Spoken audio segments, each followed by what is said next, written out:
这种水磨还有多少人见过？老村子的水磨房坏了，手艺人达摩一大早就来维修水磨。磨坊底下水轮盘上的叶片已经掉落了很多，达摩把水轮盘拆下来之后搬到平地上，把残留的叶片全部拆下来重新安装。一起帮忙的还有村里的这位大哥。大哥用小锄头把一根塑胶管子从中间劈开，用来加固水轮盘。这种精细活还得达摩上手。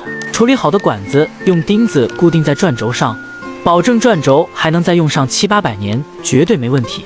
2圈塑料管子钉上去之后，就可以把拆下来的叶片重新安装在转轴上。由于部分叶片丢失，达摩提前准备了几个新叶片，一一用锄头敲进去。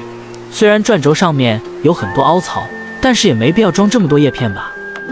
难道叶片越多，对于水流的势能利用率就越高？达摩和老个把修理完的水轮盘一起搬回水磨房下面。看到这里，我就好奇这个东西是如何安装固定的。然而达摩他们的操作也是刷新了我的认知。达摩把连接轴伸上去，老哥从上面提起来，然后把水轮盘和连接轴连接在一起，用木楔子固定。总感觉这种固定方式不牢固，而且水轮盘的底部也没有凹槽之类的固定处，直接在底部垫了一个石头，这样真的不会被水流冲刷的掉下来吗？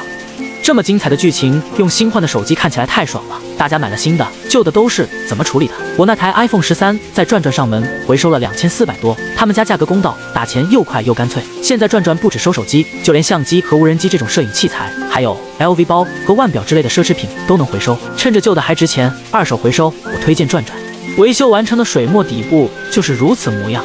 至于水磨房的屋顶是用稻草搭建的，每隔一段时间都会往屋顶上重新加上一层稻草，其实就是他们平时喂牛羊的那种野草。铺满一层之后，再用一根竹竿从上面压住，用竹篾穿过去捆扎固定。这个磨坊的屋子没有用到一根钉子，全都是木棍野草，反正不是用来住人的，只要下雨天屋子里面不漏雨就行。这种原始的房屋建造方式现在基本上看不到了，在一些较为落后偏远的国家还有很多这样的房屋。虽然达摩家里已经盖了新房子，但是老房子的屋顶就是用木头和稻草铺设的，防水功能还是可以的。一捆一捆的稻草被达摩和老哥整齐地铺在屋顶，然后用竹篾一一固定。今天对于水磨房的维修工作算是大功告成了，这个荒废了不知多久的水磨房又可以重新为村里的邻居服务了。